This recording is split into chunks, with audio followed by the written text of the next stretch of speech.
Hey guys, so welcome to this is our fourth monthly Treat IR live case here at Mount Sinai. I think we have an interesting case today. Joining us also is a guest moderator is Kavi down at University of Alabama, Birmingham.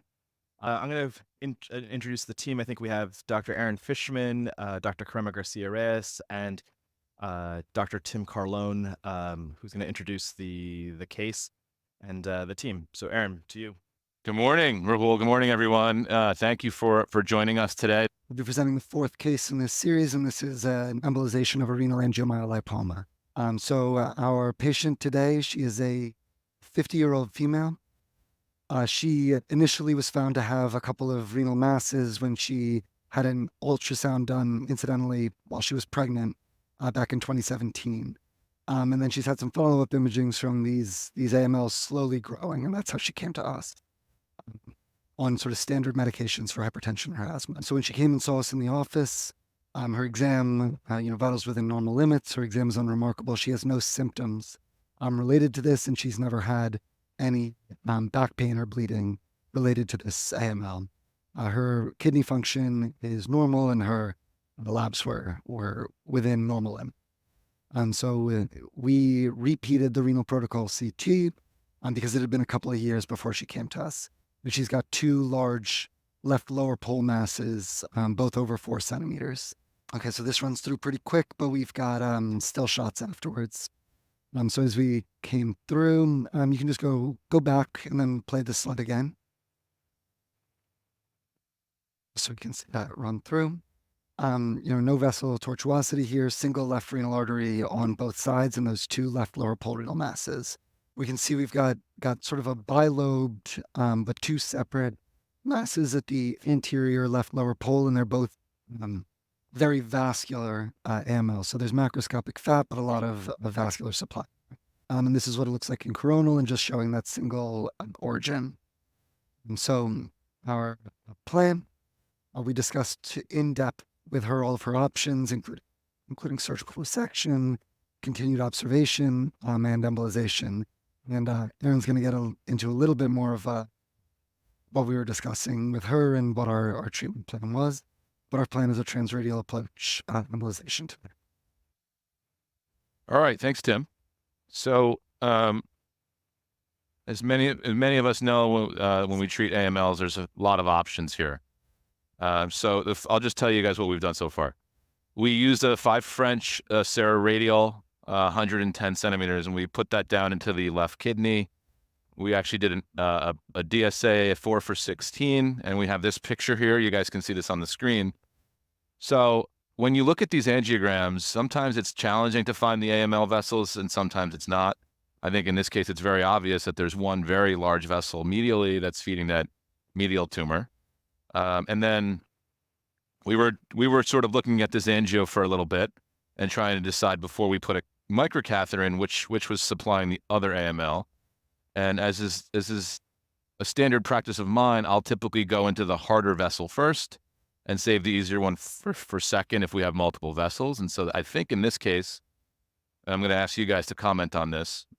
Which vessels do you guys think are supplying this AML if you had to guess?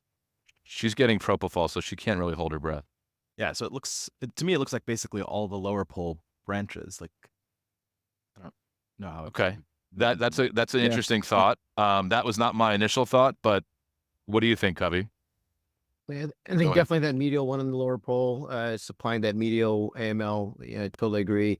The latter one, I'm a little bit not sure. I mean, for me, I just like to select them out individually and then check and either see those characteristic AML branches or you don't. Elliot, can you put up the drawing on the screen again? So why don't we back up a little bit, Aaron? So in terms of like, how do you decide when to treat these? The classic is the 4 centimeter size, right? Now, if she had 2, but there were 3 centimeters in size on the same kidney, like, what's the... If you talk to even urologists that take care of these and you refer patients, the standard practice is above 4 centimeters is where we would consider embolizing them. But a lot of that literature is not necessarily based on imaging features and CT images suggesting that maybe these lesions are more or less vascular. So as an example, if you have somebody who has a 3.9 centimeter very vascular AML, I'm not sure that ignoring that would be the best solution. Whereas if you have somebody that has a 5 or a 6 centimeter, but it's mainly just fat on imaging and very little vascularity, you could also make the argument that maybe you don't need to treat that so quickly. I'm curious as to what you guys think about that. I think just to add something, Aaron, I think in this case, the growth rate was also important. So she actually, if you have an AML, that's pretty vascular and it's grown a centimeter in a year, then you get more worried about future rupture. Yeah. I've seen AMLs rupture that are 4 centimeters, and it can be very devastating for the patient, obviously. So you definitely want to treat them if you see them and they're very vascular, I think is a general rule, but obviously the growth is important too. I think all great points. I mean, I think by convention, most of us probably still treat over 4 when they're fatty predominant. Although, your point is very good, Aaron, about, maybe we don't need to, but, the growth aspect is important as well.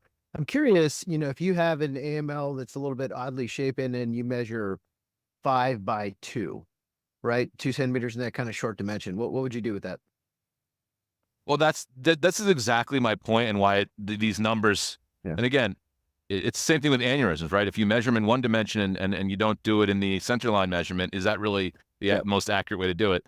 I think the size is probably not as important as how vascular it is and how fast it's growing. Agree. And that's just something that we just really don't have a definitive answer on.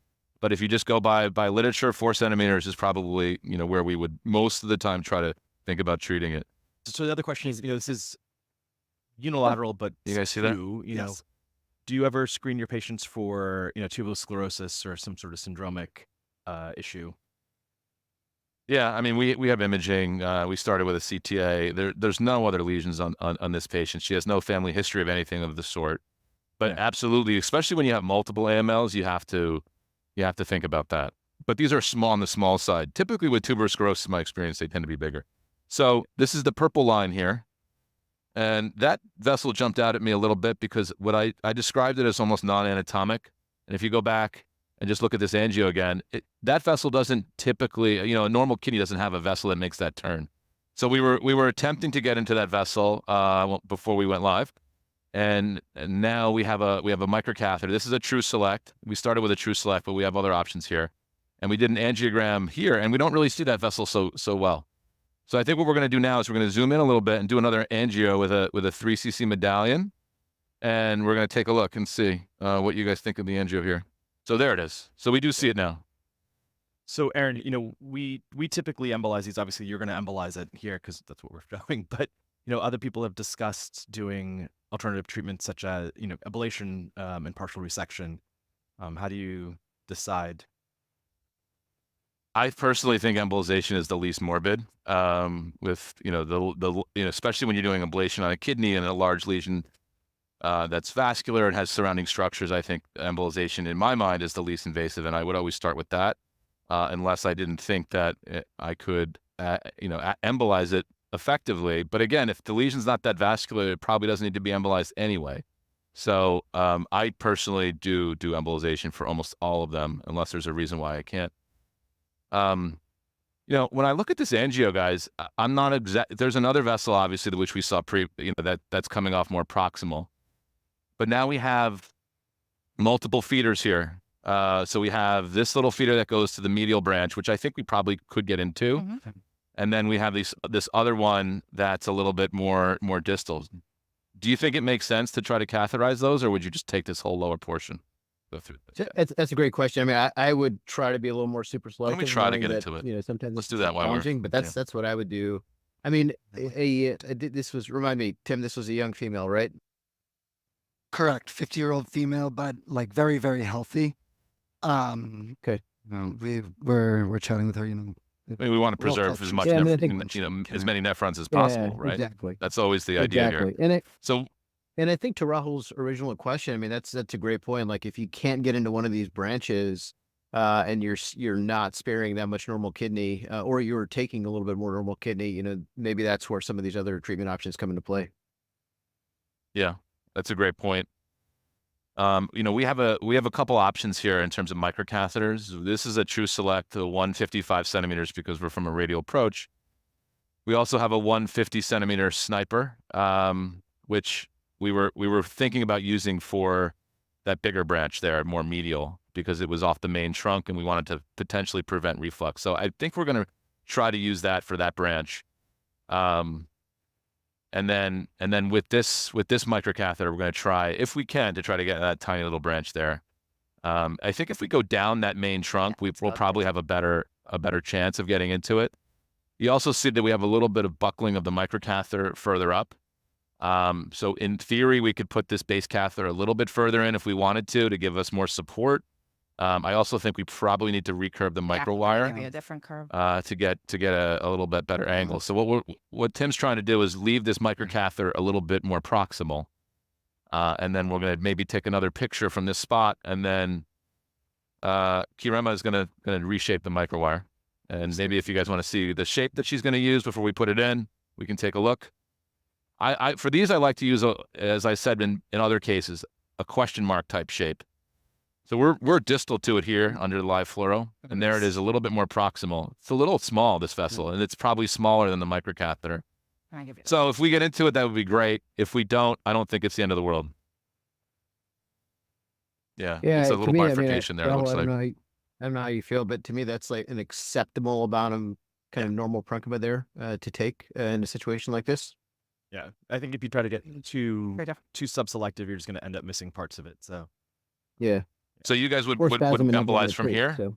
You can give it one more shot. Yeah, I agree with Ronald. I'll give it one more shot, but I wouldn't push it. Let's talk about what embolic agent we would use for these cases. And obviously it's different depending on the anatomy. Right now we have a lot of options here, but right now we have EVOH, lava here on the table, which we were planning on using. And I personally like using liquids for these cases. I think it's faster, and I think it's probably more durable. In terms of comparing different liquids, EVOH versus NBCA, I personally find that NBCA causes a bit more pain, and EVOH agents are much less painful, and the recovery is a little bit easier for patients. That is mostly anecdotal. It's not necessarily supported by the literature as much, but it's something that I've seen in the patients that I've treated. I'm curious. I know what Rahul would say, but I'm curious what Kavi would say, how he would treat this patient in terms of the embolic agent. You're a little too. Yeah, and I'm gonna date myself a little bit here, but yeah, I've actually moved to a lot of alcohol. I use a lot of alcohol in these situations. I found, I don't have love on the shelf, so I've used a lot of Onyx, but I found just in these small vessels, I have trouble getting it to push distally. But again, I don't have lava on the shelf, so no experience with lava. But yeah, I've kind of gone to alcohol, Lepidol, away from particles, and had good success there. Kavi, can you talk a little bit about when you're using alcohol in patients? Is it pretty well tolerated? Do you need to put them in deep sedation, or? I do pretty invariably, at least deep sedation, depending on the patient. But yeah, otherwise, post I haven't any significant issues. Most of my patients go home same day. One of the quandaries I think is, what is the mixture? I tend to do 50-50, maybe a little bit more alcohol. There are a lot of people that will do 2/3 to 3/4 alcohol as well. So I think you have some variability, but it's interesting that you bring up pain. I have had patients when I put the DMSO in for Onyx, not in this particular situation, but just kind of jump off the table. I don't know if you guys have seen that at all, but I've kind of moved to a little bit of, when I'm embolizing a bleed with Onyx, I put a little bit of local Lido in, then I put the DMSO in, and that tends to be a little bit better tolerated. Yeah, I find that the DMSO it just depends on how fast you inject it. So you're supposed to inject it apparently painfully slow, and so if you do really inject it that slow, they tend not to feel it. But like even for like type 2 endoleaks, when we've injected the DMSO too fast into a lumbar, it causes a lot of discomfort, and we're like, oh, crap. That's a good point. Yeah, back pain. But yeah, if you just go slow, it tends to mitigate that. With the lidocaine, the problem is then you do your run, you inject your lidocaine, and then the vessel looks different because it's gone into spasm, because of the lidocaine. So that's totally true as well. Yeah. We're having a little bit of difficulty getting into this tiny branch. It looks like it's probably the size of the microcatheter or a bit smaller. Try one more time. I'm going to try one more time with a slightly different curve. It looks more like a tighter question mark shape. I don't know that we could get into it. I Honestly, think I would embolize from here, but let's see if you the want. other thing that I was thinking about, and this is an important point about the type of embolic. If we embolize even in that vessel with an end-hole microcatheter, it almost certainly will plug very proximal and not necessarily go as distal. So we're probably going to end up refluxing into the parent vessel anyway to some degree. So I don't even know if it makes sense and it's worth our time to just be cute here and try to get into that tiny branch. I 100% agree with you, Aaron. I'm glad you agree. For you, All right. And then different. there's also another He's in branch it, a he's in it. little bit more proximal that goes more lateral. And so we theoretically could just take the whole lower portion and just be done with it. But I think in the, since we have these newer microcatheters that allow us to catheterize these tiny vessels, it does make sense to attempt to try to save as much kidney as possible. But we were going into this case knowing that we were treating most likely 2 large lesions, and it would probably take some kidney out with it. That looks pretty good. Yeah, I think this is a good spot because it's going to reflux a little bit, but it looks like we can get a good amount of embolic in there. That's great. That's nice. I think the other point too is, even if you took it from that parent branch, I mean, there's an anterior and posterior here, right? So that's not the entire lower pole. I'm almost positive. So Right. Yeah, exactly. The amount of kidney is very minimal. David, we're Yeah. getting another So- bit of nitro into the. Tim is giving some nitroglycerin here, probably 200 milligrams or micrograms, Joanna. And then Dr. Garcia is going to show you guys the lava setup over here. We already drew it up. It comes pre-packaged. And then Rahul can talk a little bit more about this in 2 and 6 millimeter kits, which is a little bit different than the other EVOH product that we have, which is Onyx, Let's open it larger over here. volumes. And so if you're doing larger lesions or endoleaks and things like that, it can be advantageous to have a bigger volume when we do this. Yeah, Rahul, so do you want to talk a little about that? Why Kirema shows it to us? Yeah, so it's nice. you see me here? Obviously, it's very similar to I think what we're used to if you've used EVOH before. It's a DMSO based. It comes with the syringe, the polycarbonate syringes in a package. The 2 ml one I think comes with 2 Onyx syringes, which are the white ones. I actually like the syringes better because it has those nicer wings on it. Yeah, we like the wings. Yeah, I like the wings, but it's if you've used Onyx, it's the exact same stuff. It just comes in a little bit more IR friendly amounts. Okay. In 2 and 6 mLs. For endoleaks, I really do like the 6 mLs. You get a lot of it, and it makes the case go faster. Still have to shake it. The shaking Look times are a fluoro little for a different. There's also a mixing kit that comes with the you can use, so you can run it through. So I think it's you have to push it through like 20 times, and you have to do like 3 minutes of mixing or something like that. But Do you guys remember the Very dead space of the 155 True Select offhand? 0.56. I think. 0.56. Yeah. Yeah, it's usually, most of these radial length microcatheters have a dead space between 0.46 and 0.6. So we're sort of right at that amount here. We're just trying to put in just enough to prime the catheter. We don't want to put in too much DMSO because the DMSO causes pretty significant vasospasm, and that's really our enemy with a case like this. Right. Any type of vasospasm is going to cause, is going to not allow us to get as distal into this benign tumor as we want to. So Tim's going pretty slow. One of the things about the DMSO though is the DMSO is priming the catheter, just pushing out the contrast and the saline. When you inject the actual embolic, that's when you really need to go pretty slow because that's when you're pushing out the DMSO. And so before you even see the EVOH, you're not going to know that you've created vasospasm until it comes out of the catheter. So I think that's an important technical point here. yeah, I mean, also you So got to we remember the inject it lava. I just mean, about- which you're using lava. I assume lava 18, right? Because it comes in the 2 viscosities. This is lava 18. Correct. yeah. We didn't mention that already, Yeah. but this is 18. It's lower viscosity. Right. So So we are now we're pushing out the we're pushing out the DMSO right now. And so Tim is looking at the CC markers on the syringe, so he knows exactly when he's going to actually see the embolic. Gotta go, like we said. And you pancake guys- slow. Frozen.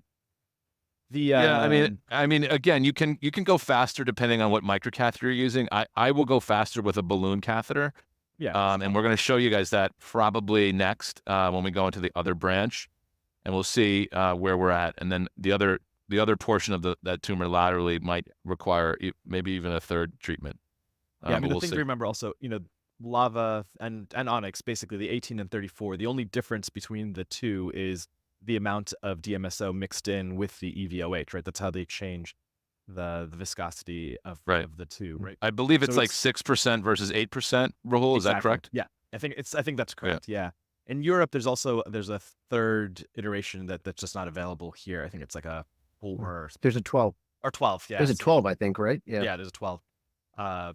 But and I thought lava also is a slightly lower tantalum concentration than onyx, but It again, is. don't quote me. Yeah, Yeah. it is. Although I have to say, in practice, I think the amount of artifact you get afterwards is still about the same. Got it. Yeah, it hasn't, or at least hasn't changed the amount of artifact that we see, that we still need to get Yeah, more no. follow-ups as opposed to CT follow-ups on these patients. One of the things that we just noticed, and she's obviously pretty sedated, but she moved a little bit when we injected the DMSO. Oh, there we go. Look at that. Yeah. That looks nice. That Wow. looks, yeah. I think part of the reason why it looks so good, Kavi, is that the microcatheter is sort of plugged in the Occluding. vessel and almost creating like a wedge. So it's allowing us to penetrate really distally. Without reflexing. Yeah. And this is exactly what we want. That's beautiful.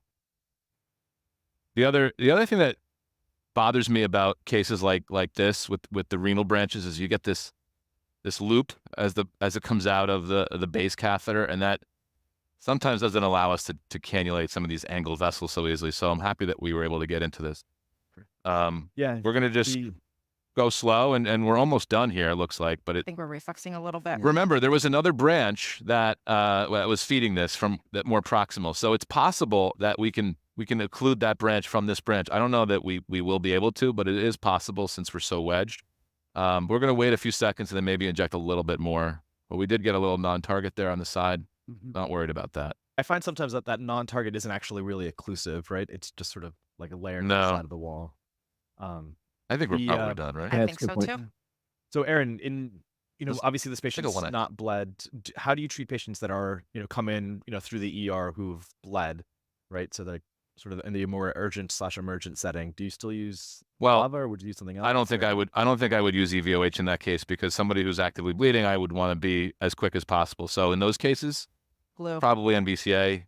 You could also make the argument to use particles, but I would, our ideal agent here would be NBCA, given how fast it is to get a rapid occlusion. I think we're done in this vessel. Yeah, I think we're done with this vessel. So what we can do, I mean, we're probably not going to reuse this catheter. We're going to take it out and throw it out and then put another one in. But we're gonna take this microcatheter out and then do another run through the base catheter. We were deciding when we started this case whether we were going to use a guide catheter or a diagnostic catheter, and we elected to use a diagnostic catheter. I think the advantage of using a guide in a case like this is we could leave the microcatheter in if we were unsure we had an occlusion, and then go back in if we wanted to, or go inject more without having to remove the microcatheter. But that's obviously not possible with this catheter. That looks pretty good. I mean, we That's see great. we have another vessel. I That's mean, great. we're getting really selective. So I think what we're going to do next is we're going to take the bigger catheter, and we're going to try to get into that vessel, the larger vessel medially. So right now we have a 150 You have your wire. balloon tip catheter, the sniper microcatheter. It shouldn't have an issue tracking around that bend, but what I think we're going to need to do is get the wire pretty deep in that vessel, and so we're going to use a 016 Fathom. You put that up as a roadmap, right? So Yeah. Aaron, I That's a roadmap noticed right there. you, in the first case you used a TUI. On this one, you're not. Yeah. So the TUI with the sniper is not ideal because it can rub off the hydrophilic coating. It's a little bit of a technical nuance, so people that are not familiar with the catheter might not know that. What I'm going to do now is I'm going to pull the base back a little bit, and then we're going to push out the microcatheter, and this is going to allow Tim to get down that branch a little bit better, and then we'll re-advance it. We actually got the wire into this briefly before, so it shouldn't be too difficult. No pressure, Tim. Tighter. So, Kavi, have you That's used inside. A little bit the of a balloon tighter turn on microcatheters? mine. Is that in your practice? Yeah, I mean, Sorry, we traditionally used a lot of snipers. We struggle a little bit with the back orders, but and so we're looking at the Scepters, which is a little bit new for me at the moment. But yeah, it's great catheter and great option for really kind of packing in embolic. Yeah. Anywhere, not just in the kidney, for that We've matter. used So this. Yeah, we've used the Scepter. The Scepter C, which is a neuroballoon from Microvention. They have some newer iterations. They have some different lengths and size.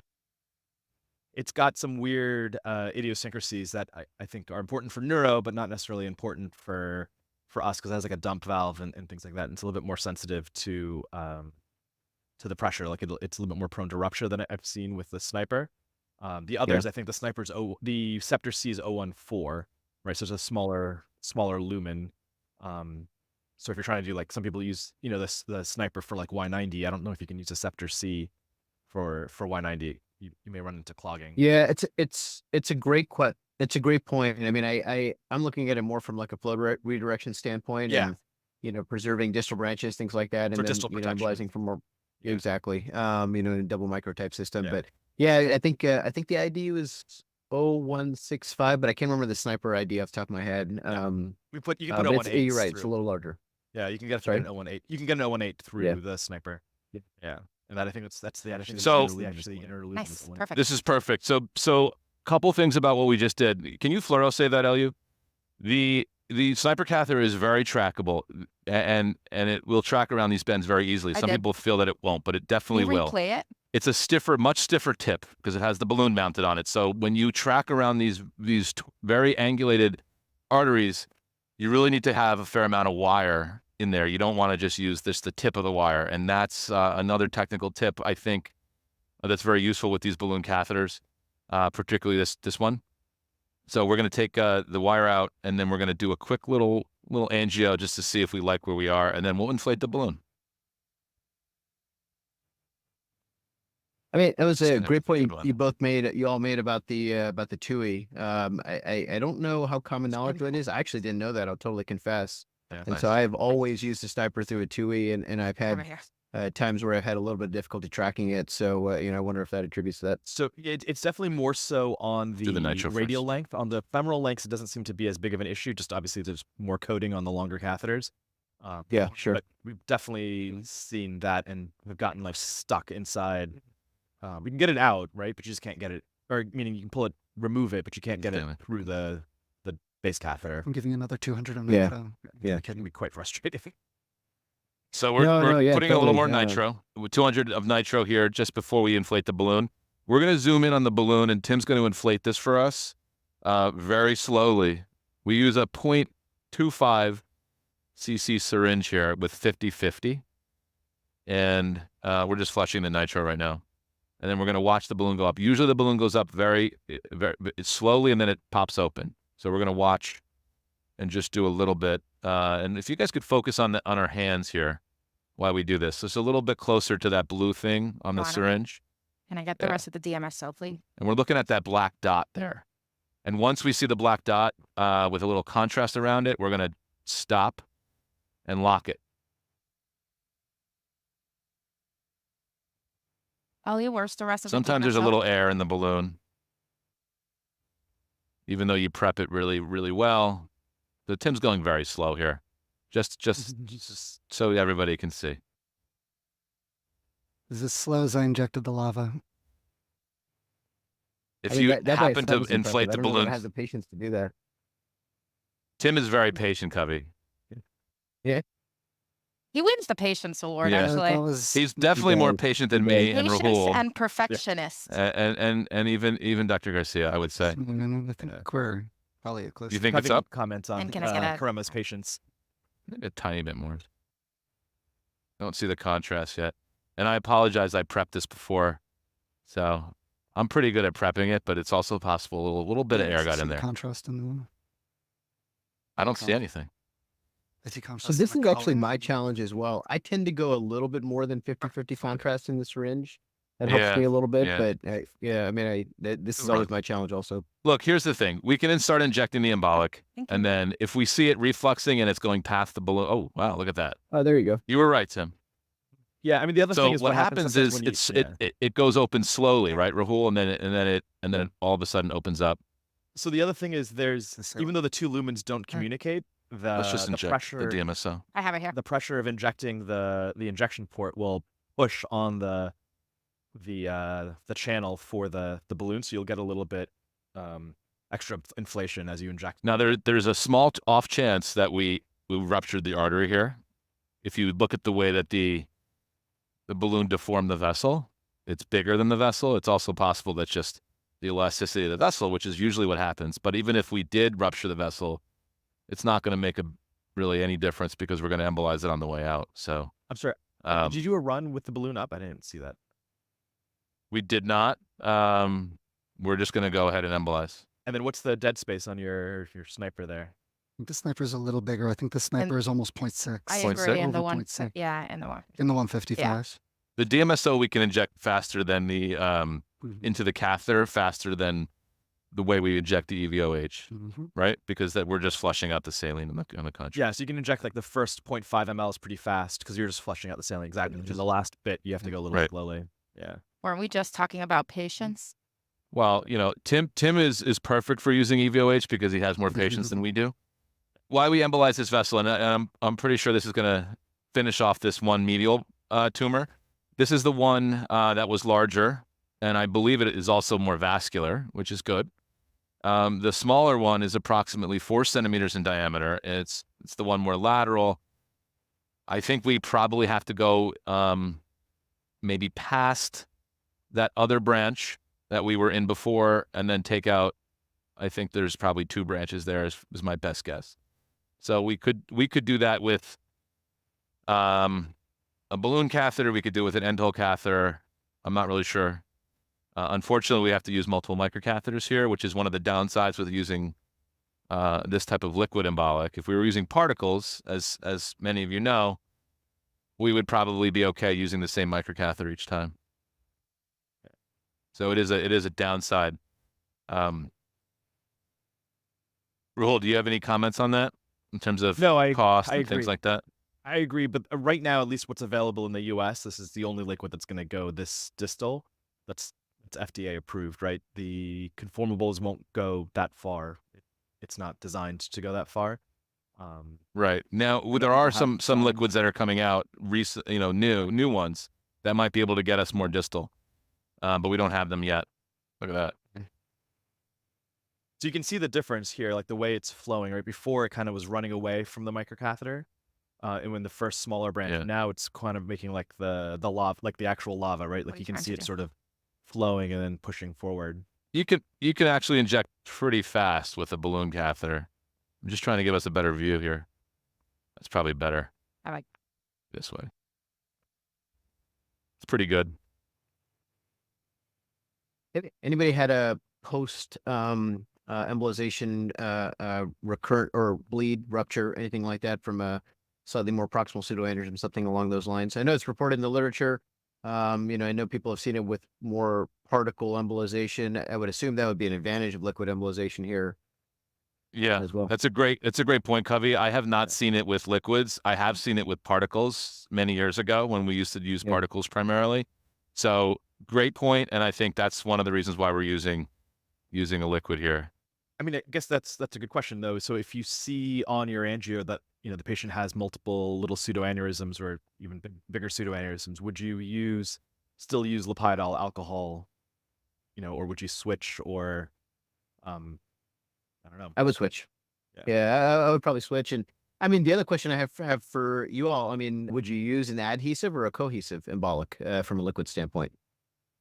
I don't know that it matters that much, honestly. I think they would both be okay. I mean, we know that NDCA causes more vascular damage than EVOH, but I think they're both going to occlude the vessel, and I think they would both work.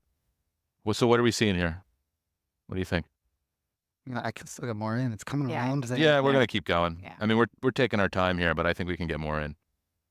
The other thing we're going to probably do at the end is we're going to take the balloon down, and then we're going to try to just put a little bit in the parent vessel. Can I get the rest? Just in Can I case get the rest of the lava, please? it's ruptured. Yeah, I'm almost done with this syringe. That's a beautiful fill. Getting a real nice result there. I feel like I don't. I need to adopt the Tim technique, and the patients. Everybody This needs is the their same own one, Tim. right? So yeah, now it looks like okay. we're going around he's done the with them. periphery of the tumor. Yeah. So really So- nice. So See, Aaron, it's still going up there. Yeah. Tim, So can you switch with me? we use a lot of liquid embolic, so this is pretty easy for us. But what would you say is the learning curve? I guess more so for Tim. I guess what would you say the learning curve is for people who, if you don't use it, how many cases like? Yeah. Well, it's a little bit daunting, I think, to use EVOH in the beginning because you have to prep the catheter with the DMSO, and the DMSO can cause spasm, and sometimes if you're using it in the patient's awake, they can feel it.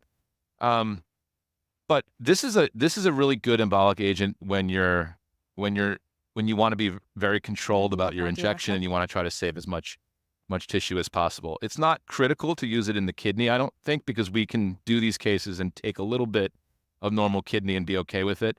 I think if you're using NBCA, it's a little bit more unpredictable, particularly in people who haven't used it before, and so that's definitely pretty daunting. I'm going to rotate this a little bit just so we can see that catheter. Tim, what are your thoughts on that? On learning curve, Yeah. I think Onyx and Lava have a little bit less of a learning curve than MBCA, as long as you've got somebody who's more familiar to show you. I think That's better. the actual mechanics of learning NBCA are slightly easier in terms of prepping the catheters and prepping the material, but in terms of being forgiving, as long as you've got the patience to go this slow, Onyxes and Lava and these embolics are much more forgiving from a learner's perspective, because glue, you have to get it done all at once and quickly and right the first time. So what do you guys think about an endpoint here with a balloon catheter? Because we don't really know what our endpoint's going to be because we're not really seeing any reflux. Yeah, we're starting to fill a blob there, though. I think we're Yeah, I think that's probably I think done. yeah. So we're going to take the balloon down, and then we're going to try to just put a little bit in on the way out. Where's the syringe? I think the other thing that I'd mentioned too that's nice with MBCA is just the ability to aliquot, right? And obviously you don't have that capability here. Yeah. It's AP. So what would you say is a good first case for Lava? I don't know if this is necessarily a good first. No, I don't. I Never wouldn't used say it this is a before. first case. That's a great question, Rahul. I think I might say an endoleak. I don't know if you do a lot of endoleaks. I think it's an easy way to do it. Bleed. I would say That an was inferior for any liquid, if you want to do safe That's and what I get would an say. inferior epigastric bleed, with a trainee. A bleed. Or, Yeah. What'd you say, Kavi? You said a bleed? No, I agree. A rectus sheath bleed, I think, is a perfect area because Yeah. you usually have your base catheter seated in the inferior epigastric origin, and you can yank your microcatheter quickly if things go a little bit sideways, right? So I think that's a really nice space to try to start. Yeah. wow, we agree. It's funny how I said endoleak. What was I thinking? I know. I was like, for the first case. Well, I mean, if you, my point was that if you It's a- do a lot of endoleaks, No, and it's a very Not- good. It's a very good not that filler. an So I endoleak think is an easy case, but I if you think- do a lot of endoleaks, I think it's a great embolic to use for that. Especially the Lava, because the Lava has a higher volume and you can get a lot more done with one package. Yep. So we took the balloon down. There's always this question when you're using a liquid, even if it's non-adhesive like this and cohesive, that you could get the catheter stuck. Typically with these products, you have more than 30 minutes before it's really stuck in there. Not with MBCA, obviously. But we're it's not trying to really just move the catheter. Yeah, I mean with Not stuck. Yeah, it's entrapment, right? It's usually you get spasm Yeah. around the back of the vessel and the lava comes around it. There are definite reports. I mean, it's actually Info? it has happened not to true. us. But it seems to be in a very specific situation where you get spasm behind your catheter and the lava just packs in and squeezes down on the catheter. But usually It's coming out.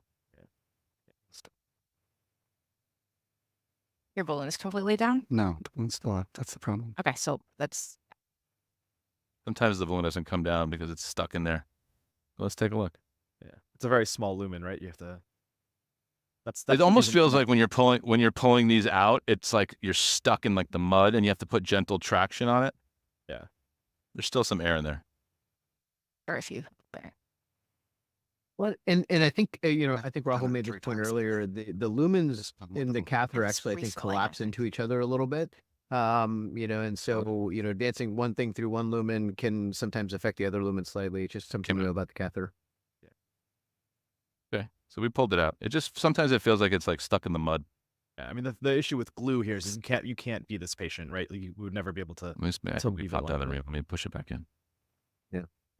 Well, that being said, Rahul, I mean, I tend to let, when I'm using Onyx, I tend to let it Yeah. set up for, I don't know, 10, 15 seconds before I yank I mean, obviously we did Yeah. for a little bit longer here, but it's definitely not a inject and pull the catheter, right? So Yeah, exactly. Yeah. Look at that. So we got to go back in. There's more. What do you want? Let's get that actually might be a little rupture there. Yeah. So let's get a true select LU, a 150. What do you think? NBCA? Yeah. Let's get a little Is it really, NBCA. or is it just more Yeah. AML? I don't know, Ruhul, but either way, I think. Yeah. Well, no, we have this. You know what? We'll just put this. We have a lot left here, so we'll just use that. looks like it was from the balloon site, right? Yeah. I think so. That was what I was suspecting earlier. Yeah. It popped. Yeah. When we inflate it. Yeah. But this is a great, and we can sort of show how long it takes to use EVOH in a case where you want to be faster than slower. So we'll see. I think we can get in. It's going to take maybe a minute or two to get in. Historically, like we never got trained on Onyx and glue, right? I mean, there were neuro products. There wasn't a lot of peripheral training available unless you used a lot of them in fellowship or in your local institution. So if you don't have access to liquids or not comfortable with liquids, what are you going to use here? Yeah. So What would you use, Kavi? yeah, I mean, I think you have options, right? I mean, a 3 MVP, something like that. Maybe. I mean, you have options here depending on what you have on the shelf. But Yeah. I mean, here at this point, you're just going to take out the vessel, right? It's not an Yep. intra AML rupture, I right? mean, the other thing that we were talking about earlier is that we're going to have it. There's another vessel more lateral. We probably should just take this whole branch in theory, right? Because it's not. We're going to have to take this branch, and then we're going to have to take that more lateral one as well. And I guess my question There's is, not a lot of kidney here anyway. You could get to it though and inject it, and let it just percolate around your catheter, right? Come back and around. Correct. That's exactly what we're going to do. And reflect. and then I guess my question is in retrospect. So, since we were getting so selective, would you have done this if you are able to get this selective? Do you actually need do you think you'd get the same result without a balloon microcatheter? I don't think we would have penetrated as distally, much. but I don't know if it matters that much in a case agree. like this. Right? You might have. It's hard to. That's sort of the problem, right? It's hard to predict for this because if you just injected it really slowly, it'll probably go pretty far because the flow is fast Too enough. wide. It'll take it, right? but I mean, I think you're totally right. That's it. That's a great point. That might be the other one. No, I think that's it. No? I don't think so.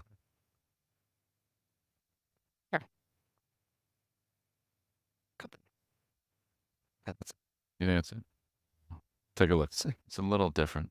looks a little different. Contrast. Yeah. That's Well, All right. Beautiful. a couple little bit. we decided we're Let's do using the rest of DMSO. this. We're going to do it like a GI bleed. That's what Covey wanted anyway. Like a GI bleed? I didn't ask for Yeah. a GI bleed. We did not. We agreed, both Dr. Krishnasamy and I, we would have started with the inferior epigastric bleed. Oh, who said GI bleed? Rahul? Rahul said that that's why it was approved for. That was the That's original symbol. Well, it's not GI bleed; it's bleeding, right? Bleeding. Bleeding, Yeah, yeah. not GI Yeah. specifically. Yeah. Looks a little funny. Well, that's another great question. I mean, you're treating multiple vessels with Onyx or Lava. You're using multiple Just the microcatheters. vessel. Is that cost effective in this day and age? I'm lucky. I don't have to worry about that, but not everybody else has that luxury. So Yeah, no, of course. Yeah, I mean, I don't You go know quick with for like a run of the mill, colonic bleed. Like, is lava more cost effective than maybe 1 or 2 coils? Although, Yeah. the cost of the coils now, depending on what coils you're using, Yeah. 2 coils will get you right up to the cost of lava.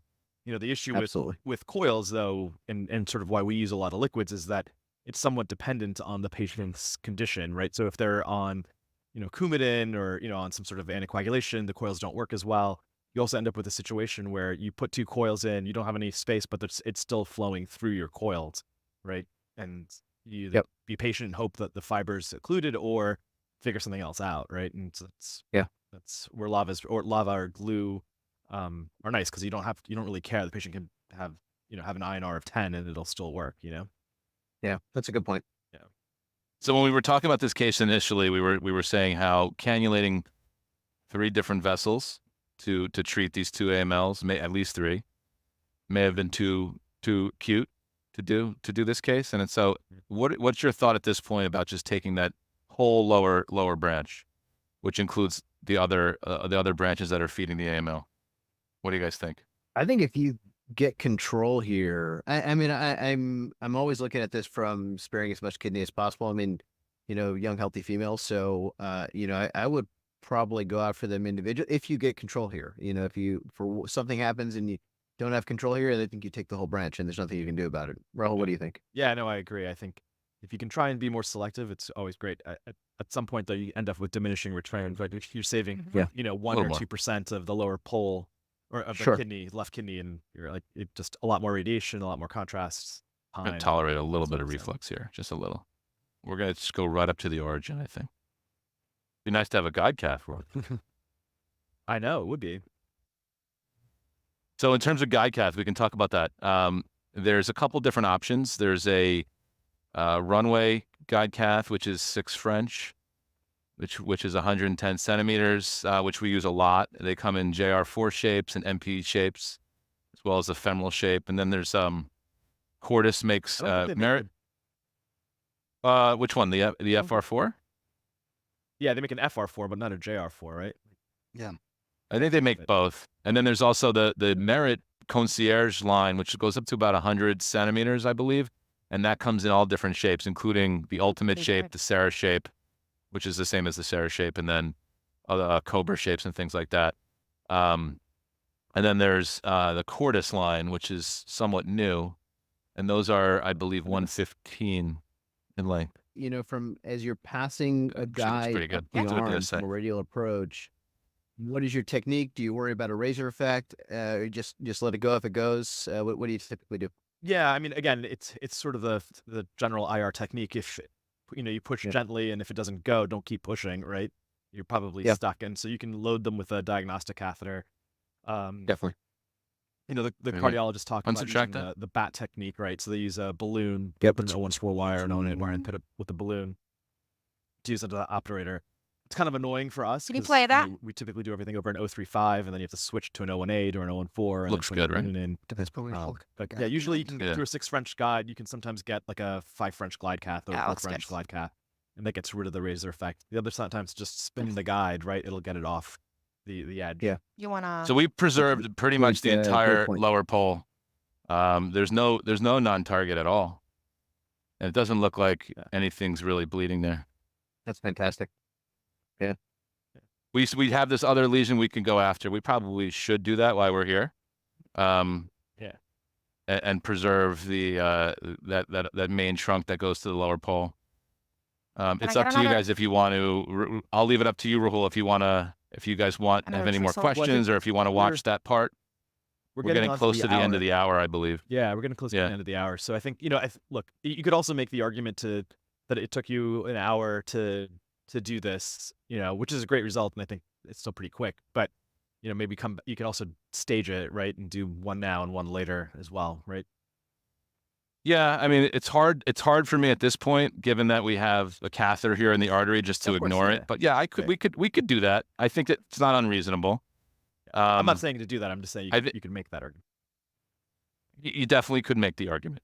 But I wanted to demonstrate, how to use these newer agents for cases that, maybe you wouldn't necessarily think of initially. And so I think this is a good example of that. And it definitely shows the advantages and disadvantages of different catheters and different embolic agents. So I'm really happy that you guys were able to comment on it and to watch. Totally agree. And I think it's also very timely, right? Because, for those of us that don't have neuro IR in our hospital, now we have access to a liquid embolic, for peripheral use. So it's fantastic. Thanks, everyone. All right. Thanks. Guys. Thanks, everyone.